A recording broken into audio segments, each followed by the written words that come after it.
Our hearts are heavy with sadness today as we pray for our brothers and sisters in Maui. Hello, I'm Connie VanDenburgh, and this is All God's People.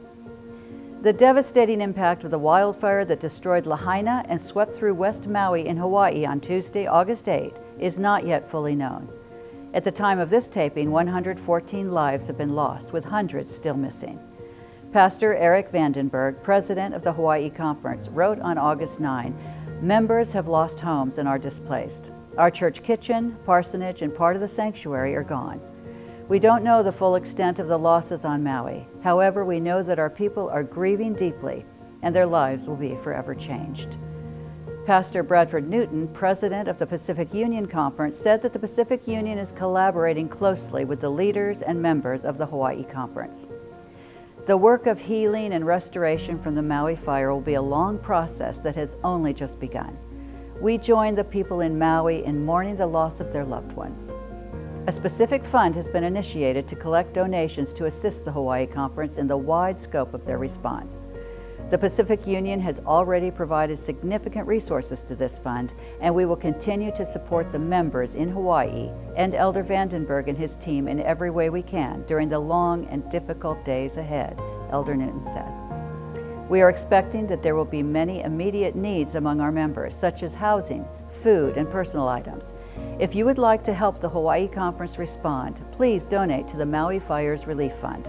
The link is in the description box, as well as the link to a letter from Elder Bradford Newton. Extreme heat, like the record-breaking heat wave that has been cooking the southwest United States in July and August, is particularly hard on the unhoused. The risk of heat-related illness or death is especially high for people experiencing homelessness, particularly those in isolated rural towns like Blythe, California, where there are fewer resources for helping this vulnerable population. In Blythe, there are more than 100 unhoused people. Most live outdoors. There are no homeless shelters and few cooling centers.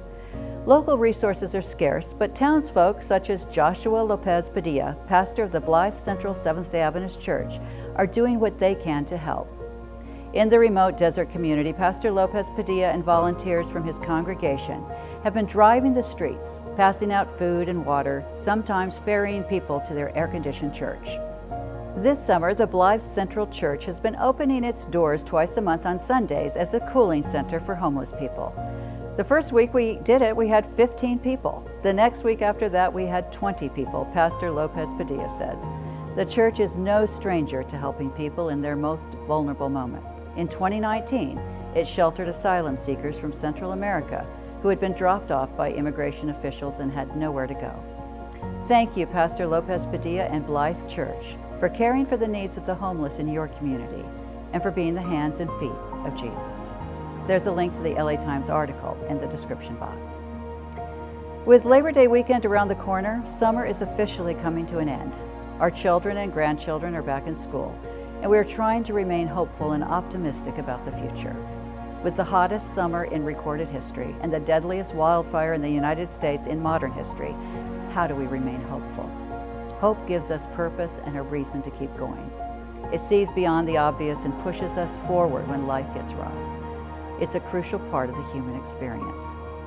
In the middle of Lahaina's ash and rubble is a sign of hope for people in Maui, a famed 150-year-old banyan tree that's heavily charred but still standing, a symbol of resilience and hope. The words of Isaiah 40:31 bring hope to me today. But those who hope in the Lord will renew their strength. They will soar on wings like eagles. They will run and not grow weary. They will walk and not be faint. That's my prayer today for the people of Maui and Blythe and for you. For all God's people, I'm Connie Jeffrey.